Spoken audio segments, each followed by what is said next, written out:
In a world governed by bloodlines and rigid tradition, the Luna's destiny was etched in stone: duty, purity, and power. Then came the scent, a raw, primal connection that defied every sacred law. He is the hybrid, a brutalized outcast who belongs to two species and is welcome in neither. Our bond is an irreversible declaration of war. To accept him is to betray my entire species. But how do you reject the beating heart that threatens to burn down the kingdom you were born to rule? I must maintain the perfect lie, while secretly planning the defense of the man hunted simply for existing.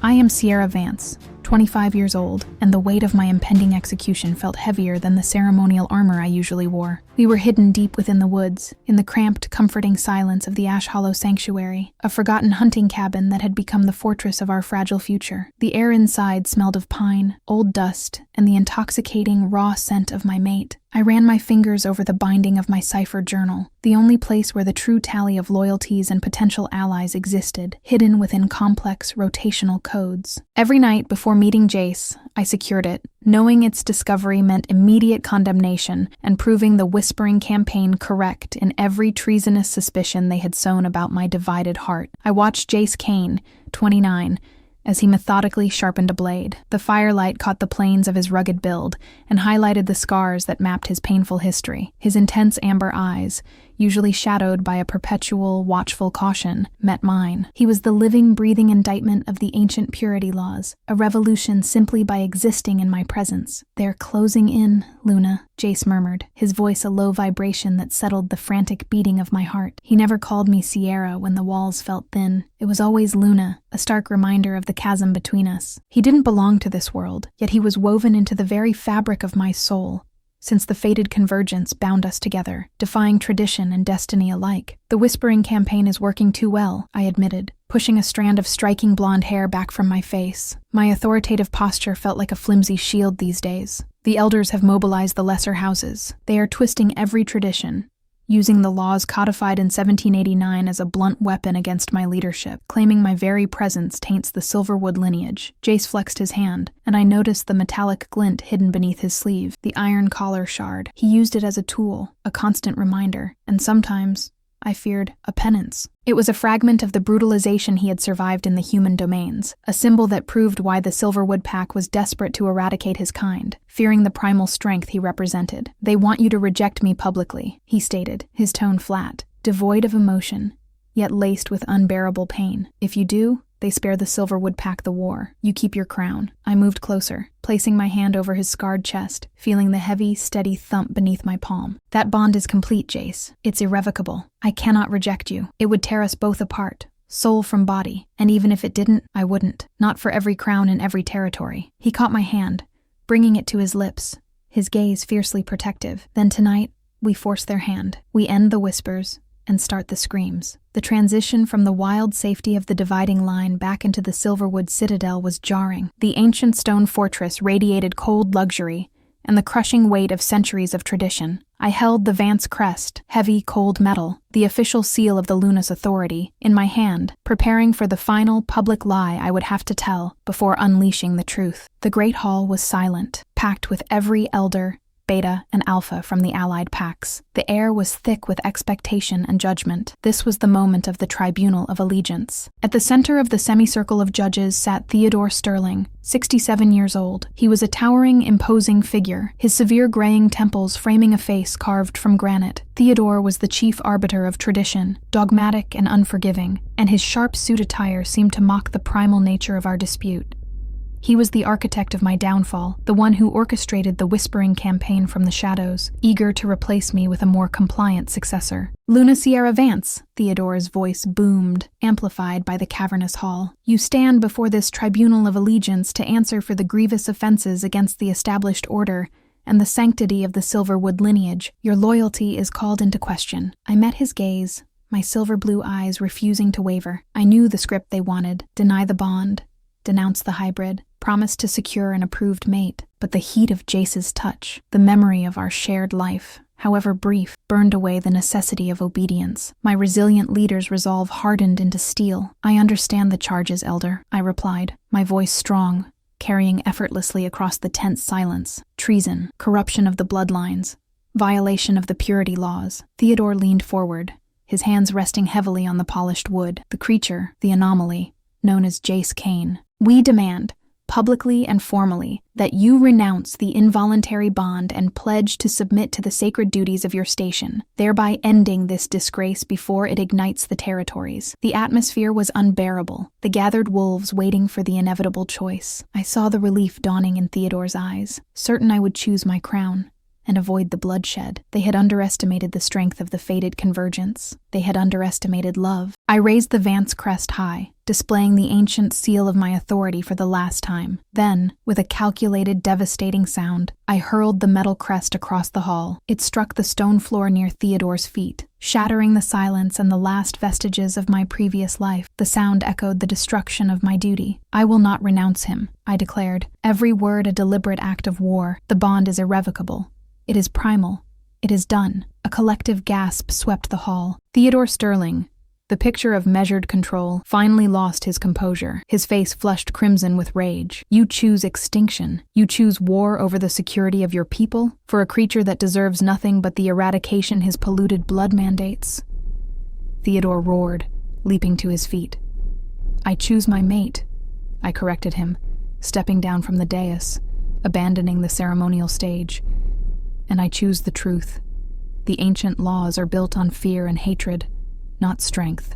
If my existence as Luna is predicated on the murder of the man I love, then the role must be destroyed. The chaos erupted instantly. This was not merely a scandalous choice. It was the formal declaration of the Great Territory Schism. Theodore Sterling scrambled, shouting orders for my immediate arrest under the charge of capital treason. But I had planned for this moment. As the Silverwood guards surged forward, the hall doors burst open, revealing the allies I had secured in secret. The smaller, oppressed packs, the dissatisfied elements tired of the Elder's iron fist, and the loyalists whose names I had recorded in my cipher journal. In the confusion, I felt a shadow fall over me. Jace had breached the Citadel's formidable defenses. He stood beside me, protective and lethal, his dark hair falling over his scarred features, his presence challenging every tradition in the room. We were outnumbered by the immediate forces of the traditionalists, but the line had been drawn, irrevocably. Luna, Jace said, the title now a banner of rebellion. It's time to go. The ensuing melee was brutal, quick, and decisive for our immediate escape. We fought shoulder to shoulder, a unified force, the disgraced Luna and the dangerous hybrid. Theodore, realizing the depth of the conspiracy and the impossibility of containing the fallout, stood frozen, witnessing the collapse of his structured world and the beginning of the war. We made our escape, not back into the safety of Ash Hollow Sanctuary, which was now compromised, but toward the volatile, untamed frontier of the dividing line. We left behind the Silverwood Citadel, no longer a home, but an enemy stronghold. The price of our forbidden bond was total war, a violent struggle against everything I had been raised to protect. My crown was gone. My duty was redefined. Looking at Jace, seeing the fierce, unshakable loyalty in his amber eyes, I knew the risk was worth it. I had traded cold tradition for burning passion, rigid laws for fierce freedom. The world had just been torn in two because Aluna refused to reject the beating heart that fate had given her. We were the spark that ignited the Great Territory Schism, and though the future was paved with conflict, we faced it together. I was no longer the dutiful Luna. I was the warrior pledged to her hybrid mate, ready to fight until the ancient, cruel order was nothing but ash. We stepped onto the dangerous ground of the untamed wilderness, ready for the battles that awaited, knowing our defiance had irrevocably changed the map of our world forever. The air tasted of pine and impending snow, sharply contrasted with the metallic tang of fresh blood left on the Citadel cobblestones. Jace moved like a shadow, pulling me through the dense undergrowth of the forest bordering the dividing line. Every stride was a declaration of defiance. My lungs burned, but the adrenaline fueling me was purer than any ceremonial wine I had consumed during my years as Luna. The Silverwood Citadel, once the symbol of my heritage, was now a hostile silhouette against the moon. I hadn't looked back, knowing that to mourn the loss of the title meant doubting the bond that had set me free. Hold, Jace hissed, spinning around, instantly placing himself between me and the dense cover. His amber eyes narrowed, catching the subtle movements in the blackness. He didn't just hear the forest, he felt it, sensing the shifts in pressure and life signatures. It was the hybrid sensitivity, a double-edged gift born of his brutalized past. They're faster than I anticipated, I whispered, reaching for the dagger I kept strapped to my thigh. The rush of battle at the tribunal had cleared my mind, leaving behind a cold, strategic clarity. I wasn't just running, I was executing the first phase of the revolution. "They know what you carry," Jace said, his voice low and guttural. "It's not just the shame of the bond, it's the potential for division." Theodore won't rest until the cipher journal is in his hands and my head is on a pike. The journal, currently tucked securely beneath my leather armor, held the names of every minor house, every oppressed beta, every disillusioned warrior who secretly chafed under the Elders' archaic laws. It was the blueprint for the Great Territory Schism, detailing the coordinated strike points and the timing for the declaration of the new order, an order where blood purity meant nothing compared to loyalty and strength. Jace pulled the iron collar shard from his sleeve. It wasn't a show, it was preparation. He used it to score the bark of a massive oak, marking a boundary we were not yet ready to cross. "This ground is tainted by the scent of purebloods," Jace continued, his gaze flicking to the north. "We run through the low ravines. They rely on their pack structure for hunting. We rely on silence and isolation." I nodded, falling into step behind him. The difference between us was stark. I was trained in command and ceremonial warfare. He was trained in survival and assassination. Yet, when we moved together, we were seamless, the primal unity of our bond overriding years of separate conditioning. We covered several more miles before Jace stopped abruptly, pushing me hard against the rough trunk of a sycamore tree. The action was protective, reflexive. 4 hostiles, he breathed against my ear. Traditionalists, Silverwood scent. Theodore must have deployed his best hunters. My heart hammered. These weren't patrol wolves. These were executioners. They had tracked us across the dividing line faster than expected, indicating the extreme urgency Theodore placed on retrieving me, or failing that, eliminating me. We can't outrun them in this terrain, I decided, my voice firm despite the proximity of death. They will corner us eventually. Jace's intense amber eyes locked on mine. "Then we make this their grave, Luna. Show them what happens when you challenge the inevitable." The moment was heavy, primal, and electric. This was our first true battle as a mated pair,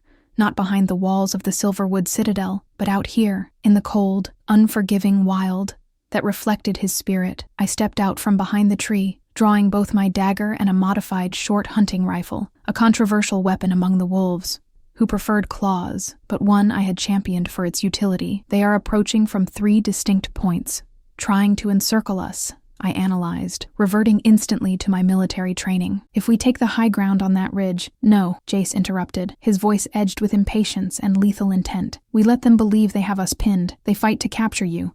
They fight to kill me. We need to dismantle their confidence instantly." He moved with unnatural speed, melting into the shadows. I covered him, aiming the rifle low. The forest went silent, the quiet anticipation magnifying the crunch of leaves under the heavy paws of the approaching wolves. The first 2 guards broke cover simultaneously, flanking the ridge. They shifted mid-stride, large, silver-gray wolves, snarling declarations of treason. "Sierra, surrender immediately. Theodore commands your life to be spared, but the hybrid dies now," one howled. My response was a blinding flash and the sharp crack of the rifle. The shot was aimed at the ground just inches from the lead wolf's snout, kicking up dirt and confusion, not blood. I wasn't trying to kill them immediately. I was creating a tactical distraction. The brief pause was all Jace needed. He wasn't relying on claws or teeth. He was using the brutal ingenuity he had learned surviving in the gutter of the human world in the wild. He materialized behind the second wolf, not shifting fully, but using his enhanced human strength to wrap a length of wire, pulled from some discarded fence line,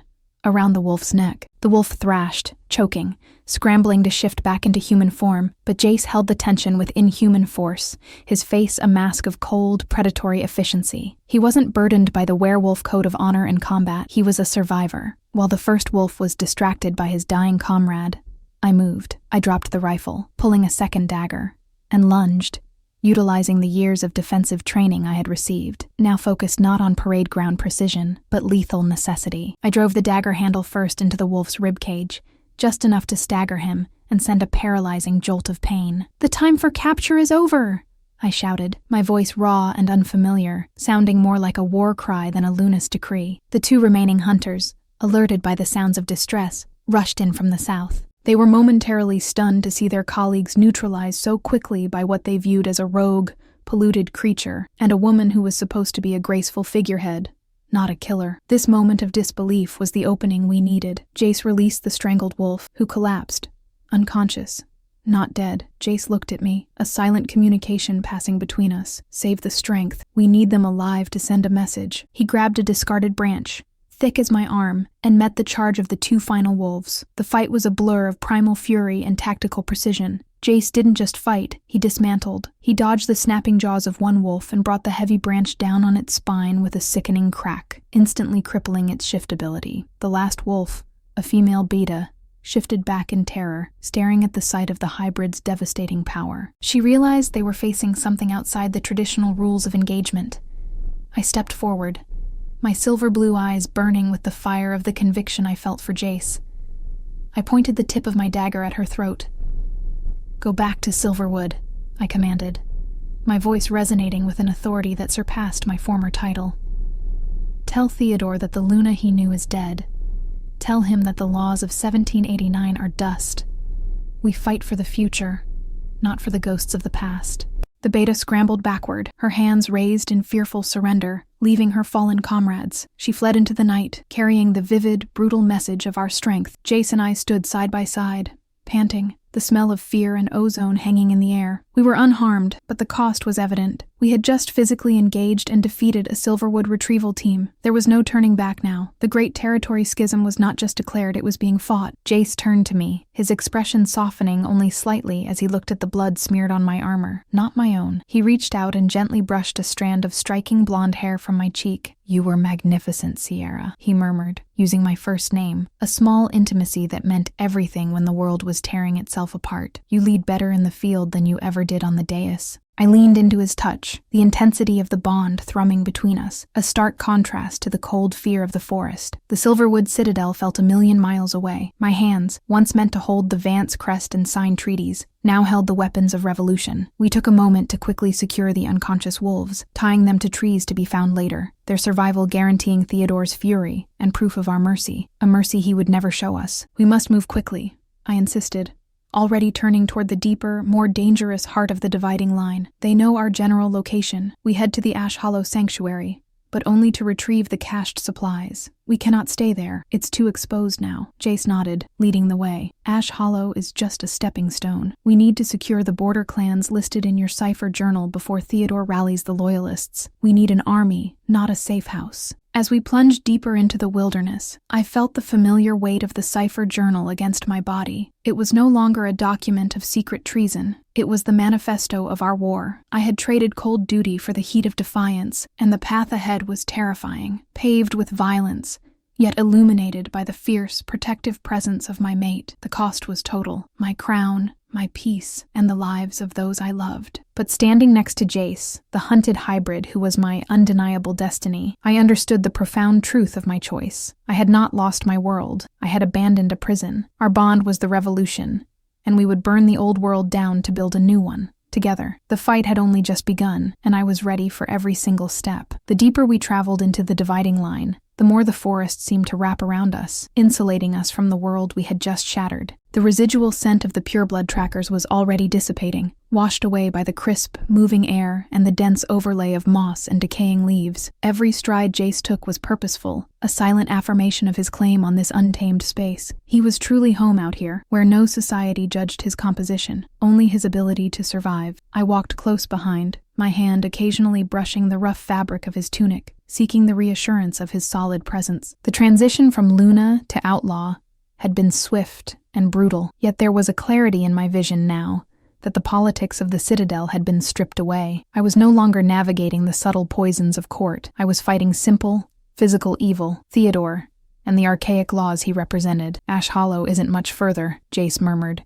his voice barely audible above the rustling canopy. "We'll need the heavy winter gear and those rations. The northern clans listed in the journal are accustomed to hardship, but they won't risk allegiance on empty stomachs. Theodore will anticipate that Sanctuary is our first stop," I countered, analyzing the situation. It was the only safe house I maintained entirely off the books, but he's thorough. We need to approach with extreme caution. My mind raced, running through the years of covert planning. Ash Hollow Sanctuary was hidden not by distance, but by the sheer difficulty of the terrain, a labyrinth of rocky outcroppings and dense thickets, known only to a few seasoned scouts and myself. It was the one place it allowed myself to dream of a life unbound, long before the fated convergence cemented that destiny. The forest began to slope downward, the ground growing muddier near a frozen streambed. Jace halted abruptly near a cluster of ancient, twisted ironwood trees. He dropped to one knee, testing the soil with an experienced hand, sniffing the faint disturbance in the organic decay. "They didn't come this way," he confirmed, rising. "They are tracking the scent trail of the fallen hunters, assuming we circled back." "Good. We gain precious hours." We spent the next half hour navigating a treacherous upward climb along a narrow ridge, finally cresting it to look down into a small, secluded valley. Nestled in the center,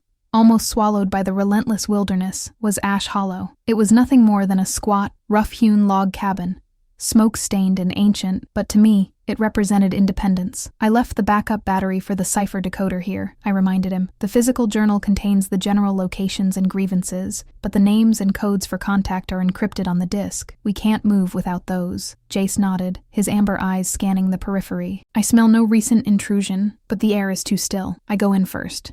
Stay hidden here." He didn't wait for my agreement, melting down the slope with the speed and silence that defined his hybrid nature. He moved like an apex predator, yet there was a controlled grace to his movements, a lethal beauty that still took my breath away. He was the most dangerous creature I had ever known, and he was mine. I watched him reach the front of the cabin, the iron collar shard now held loosely in his hand, not as a weapon, but perhaps as a tool, or simply a talisman of resilience. He circled the perimeter twice, checking the seals and the hidden traps I had installed years ago. He found them undisturbed. A minute later, he reappeared at the entrance, waving me forward with an urgent motion. When I reached the cabin, the interior was dark and smelled heavily of pine and dust. Jace had already lit a small lamp on a makeshift table, revealing a rustic space dominated by a heavy stone hearth and rough utilitarian furniture. My gaze went immediately to the loose floorboard beneath the hearth, the main hiding spot. Jace pried open the plank easily. Inside, lined in heavy canvas, were the supplies: bags of dried food,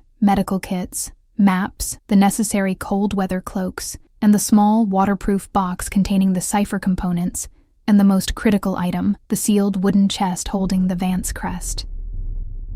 "Everything is here," I whispered, a surge of relief mixed with grim determination washing over me.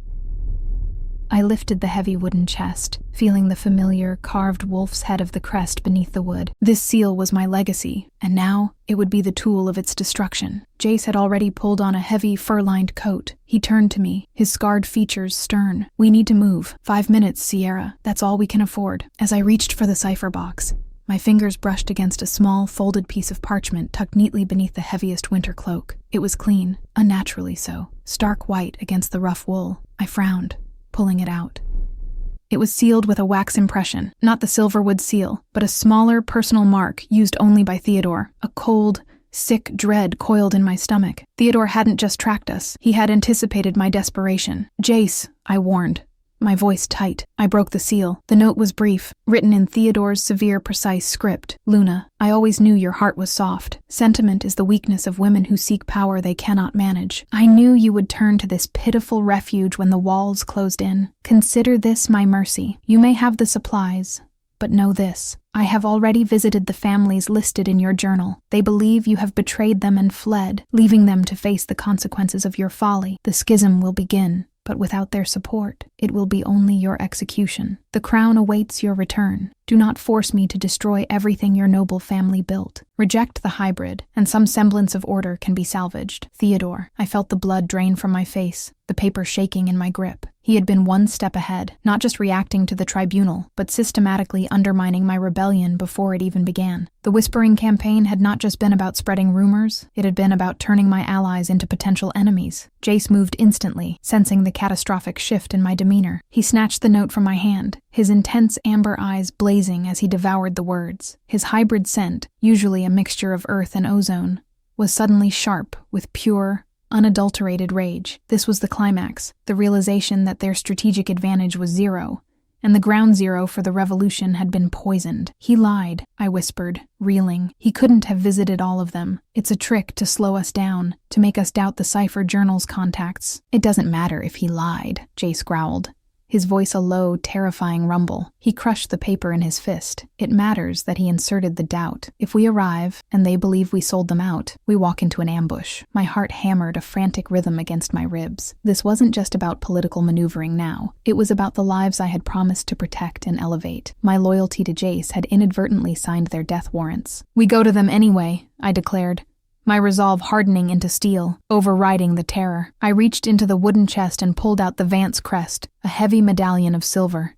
ancient and cold. We don't have the luxury of time to verify Theodore's claims. If they are wavering, the crest, combined with the encrypted proof of my commitment, must convince them. I secured the crest to a heavy chain around my neck, letting the symbol of my birthright rest against my breastbone. It felt less like an emblem of power and more like a necessary shield. Jace looked at the medallion, then at my face. He saw the cold fury replacing my fear. He understood. In this world, symbols still mattered, and the Luna's commitment, sealed by the crest, could sway those on the fence. The closest house in the cipher journal is Clan Rourke, I stated, referencing the mental map I had memorized. They are small, isolated, and historically resentful of Silverwood's iron fist. They are our best bet for a foothold. It's 3 days hard travel northwest, directly into the deepest part of the dividing line, bordering the human settlements. Jace took a deep breath, the primal alertness returning to his stance. 3 days. We move tonight. We don't rest. We run through the high passes. Theodore's purebloods won't attempt that ascent in winter. We worked quickly, stuffing the vital contents of the cabin into rucksacks. I took the cipher decoder and the journal. Jace took the bulk of the weapons and rations. Our movements were synchronized, practiced in a few short, desperate hours of rebellion, solidifying the fierce partnership of the mating bond. Before we left, I looked around the tiny, dusty cabin, the sanctuary that had just been invaded by Theodore's calculated malice. It was the last place I would ever visit that held any connection to the person I had been, the dutiful, constrained Luna. We burn it, I decided. No trace left. Let Theodore think we're even more desperate than we are. Jace didn't question it. He placed a small, oiled wick near the stone hearth and ignited it with a friction spark. As the first curl of smoke rose, catching the dry timber, we moved toward the back exit. We stepped back into the freezing night, leaving the faint crackle of rising flames behind us. The smell of burning wood, soon to be replaced by the acrid scent of a structure entirely consumed by fire, was a potent metaphor for the life I had incinerated. I looked up at Jace, his profile sharp against the starless sky. He reached out and laced his fingers through mine. The touch was grounding, a promise of constancy in the face of universal betrayal. "They will fight you every step of the way, Sierra," he said, his voice quiet, filled with the weight of the war we were starting. "They will try to break the bond. They will try to use the very nature of my existence against you." I squeezed his hand, drawing strength from his rugged, scarred reality. "Let them try. They fear what they can't control, and we are entirely out of their control now, Jace. They think they've planted doubt, but all they've done is solidify my purpose. I risk everything not just for you, but for the world we can build where the blood on your hands is less important than the heart in your chest." The burning sanctuary was a beacon of defiance behind us, illuminating the first steps of our long journey north. We were no longer running from Theodore. We were charging into the heart of the rebellion, ready to fight doubt, treason, and ancient law, powered solely by a bond that refused to be denied. The Great Territory Schism was underway, and I, the runaway Luna, would lead the charge beside my forbidden mate. We would not stop until the ashes of 1789 were scattered, and a new world was forged in the fire of our defiance. Drop a like and subscribe to join the movement.